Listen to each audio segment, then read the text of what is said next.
ಇವೆಲ್ಲವನ್ನ ನೋಡಿದಾಗ ಸನ್ಮಾನ್ಯ ಕುಮಾರಣ್ಣವ್ರಿಗೆ ನೀವು ರಾಜ್ಯದ ಮುಖ್ಯಮಂತ್ರಿಗಳಾಗಿ ಅವಕಾಶ ಕೊಟ್ಟಂತ ಸಂದರ್ಭದಲ್ಲಿಯೂ ಕೂಡ ಜನತೆಯ ಪರವಾಗಿ ಚಿಂತನೆಯನ್ನ ಮಾಡಿ ಜನತೆಯ ಪರವಾಗಿ ಕೆಲಸವನ್ನ ಮಾಡಿರ್ತಕ್ಕಂಥದ್ದನ್ನ ನೋಡಿದ್ದೇವೆ. ಅದೇ ರೀತಿ ಇವತ್ತು ಕೇಂದ್ರದ ಸಚಿವರಾಗಿಯೂ ಕೂಡ ಕಳೆದ 2 ವರ್ಷದಲ್ಲಿ ಸನ್ಮಾನ್ಯ ಕುಮಾರಣ್ಣವರು ತಗೊಂಡಿರ್ತಕ್ಕಂಥ ನಿರ್ಣಯಗಳು, ಕೊಡ್ತಾ ಇರ್ತಕ್ಕಂಥ ಕಾರ್ಯಕ್ರಮಗಳು ಬಹುಶಃ ಎಲ್ಲರೂ ಕೂಡ ಸ್ಮರಿಸ್ಕೊಳ್ತಕ್ಕಂಥ ಒಂದು ವಿಚಾರ ಅಂತಕ್ಕಂಥದ್ದು ಹೇಳಿದ್ರೆ ಬಹುಶಃ ತಪ್ಪಾಗ್ಲಿಕ್ಕಿಲ್ಲ. ಮುಂದೊಂದು ದಿನ ನಮ್ಮ ಕನ್ನಡ ನಾಡಿನಲ್ಲಿ ಮತ್ತೊಮ್ಮೆ ಸನ್ಮಾನ್ಯ ಕುಮಾರಣ್ಣ ಅವರು, ಯಾಕೆಂದ್ರೆ ಇದನ್ನ ಯಾಕೆ ಹೇಳ್ತಾ ಇದ್ದೀನಿ ಅಂದ್ರೆ, ನಿನ್ನೆ ಒಂದು ಸದನದಲ್ಲಿ ಒಂದು ಘಟನೆ ನಡೀತಪ್ಪ. ಸದನದಲ್ಲಿ ಯಾವ ವಿಚಾರಗಳು ಚರ್ಚೆ ಆಗಬೇಕು, ಕಲಾಪದಲ್ಲಿ ಆ ಒಂದು ಪುಣ್ಯ ಸ್ಥಳದಲ್ಲಿ ನಿಂತ್ಕೊಂಡು ರಾಜ್ಯದ ಜನತೆಯ ಸಮಗ್ರ ಸಮಸ್ಯೆಗಳ ಬಗ್ಗೆ ಚರ್ಚೆಯನ್ನ ಮಾಡುವ ಮೂಲಕ ಅದಕ್ಕೆ ಯಾವ ರೀತಿ ಒಂದು ವಿರೋಧ ಪಕ್ಷ ಆಡಳಿತ ಪಕ್ಷವನ್ನ ಕಿವಿ ಹಿಂಡೋ ಮೂಲಕ ಅದನ್ನ ಯಾವ ರೀತಿ ಸರಿ ದಾರಿಗೆ ತಗೊಂಡೋಗ್ಬೇಕು ಅಂತಕ್ಕಂಥ ಚರ್ಚೆಗಳು ಇವತ್ತು ಸದನದಲ್ಲಿ ನಡೀತಾ ಇಲ್ಲ. ಸದನದಲ್ಲಿ ಯಾವ ರೀತಿ ಚರ್ಚೆಗಳು ನಡೀತಾ ಇದೆ, ನಿನ್ನೆ ಕೊನೆ ದಿನ ಸದನದಲ್ಲಿ ಏನೇನ್ ಚರ್ಚೆಗಳಾಯ್ತು. ನಿಜಕ್ಕೂ ಇದೆಲ್ಲ ನಮ್ಮ ರಾಜ್ಯದ ಇತಿಹಾಸದಲ್ಲಿ ಇಂಥ ಚರ್ಚೆಗಳು ಹಿಂದೆಂದೂ ಕೂಡ ನಡೆದಿಲ್ಲ. ಇಂಥ ಸಂದರ್ಭದಲ್ಲಿ ಯಾವುದೋ ನಮ್ಮ ಸಾಮಾಜಿಕ ಜಾಲತಾಣದ ಒಂದಷ್ಟು ಅಭಿಮಾನಿಗಳು ಒಂದಷ್ಟು ವಿಡಿಯೋನ ಹಾಕಿದ್ರು. ಹಿಂದಿನ ಕುಮಾರಣ್ಣವರ ಕಾಲ್ಗಡದಲ್ಲಿ ಅವರು ಮುಖ್ಯಮಂತ್ರಿಗಳಾಗಿಯೋ ಅಥವಾ ವಿರೋಧ ಪಕ್ಷದ ಸ್ಥಾನದಲ್ಲಿ ಕೂತು ಕೆಲಸ ಮಾಡಿದಂತ ಸಂದರ್ಭದಲ್ಲಿ ಯಾವ ರೀತಿ ಒಂದು ವಿಚಾರಗಳನ್ನ ಮುಂದಿಟ್ಟು ಕುಮಾರಣ್ಣ ಅವರು ಚರ್ಚೆ ಮಾಡ್ತಾ ಇದ್ರು ಅಂತಕ್ಕಂಥದನ್ನ ನಿನ್ನೆ ಒಂದು 5 ನಿಮಿಷ ಯಾರೋ ಒಂದು ಸಾಮಾಜಿಕ ಜಾಲತಾಣಗಳಲ್ಲಿ ಒಂದು ವಿಡಿಯೋನ ಹಾಕಿದ್ರು.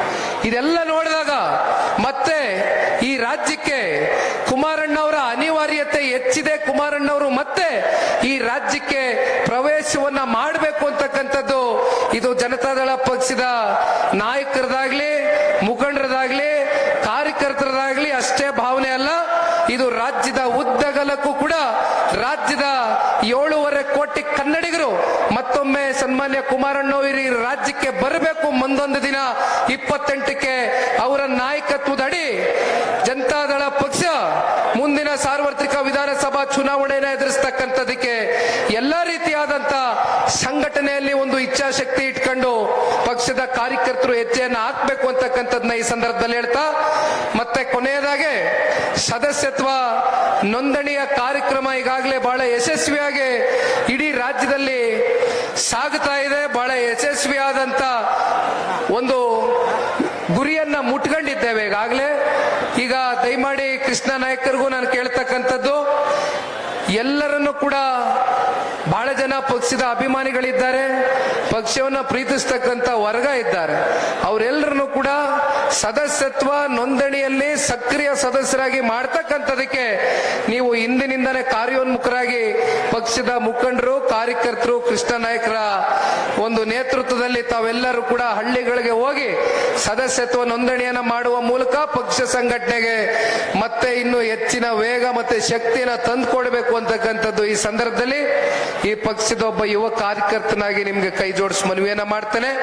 ಮತ್ತೊಮ್ಮೆ ಮಾಧ್ಯಮದ ಸ್ನೇಹಿತರು, ಪೊಲೀಸ್ನ ಎಲ್ಲ ಸಿಬ್ಬಂದಿ ವರ್ಗ ಎಲ್ಲರಿಗೂ ಕೂಡ ಇವತ್ತಿನ ಈ ಕಾರ್ಯಕ್ರಮದ ಯಶಸ್ಸಿಗೆ ಪಾತ್ರಧಾರರಾಗಿರ್ತಕ್ಕಂಥ ವಿಶೇಷವಾಗಿ ಮತ್ತೊಮ್ಮೆ ಕೃಷ್ಣ ನಾಯಕರಿಗೆ, ಕಾರ್ಯಕರ್ತ ಬಂಧುಗಳಿಗೆ ಎಲ್ಲರಿಗೂ ವಂದಿಸಿ ನನ್ನ 2 ಮಾತಿಗೆ ವಿರಾಮವನ್ನ ಕೊಡ್ತೇನೆ.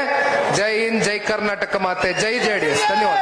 ಕಾರ್ಯಕ್ರಮವನ್ನ ಕುರಿತು ಮಾತನಾಡಿದಂತಹ ಜೆಡಿಎಸ್ ಯುವ ಘಟಕದ ರಾಜ್ಯಾಧ್ಯಕ್ಷರಾದ ಶ್ರೀಯುತ ನಿಖಿಲ್ ಕುಮಾರಸ್ವಾಮಿ ಸರ್ ಅವರಿಗೆ ನಮ್ಮ ನಿಮ್ಮೆಲ್ಲರ ಪರವಾಗಿ, HD ಕೋಟೆಯ ಮಹಾಜನತೆಯ ಪರವಾಗಿ ಅವರಿಗೆ ತುಂಬು ಹೃದಯದ ವಂದನೆಗಳು ಹಾಗೂ ಧನ್ಯವಾದಗಳನ್ನು ತಿಳಿಸ್ತಾ ಇದ್ದೇನೆ.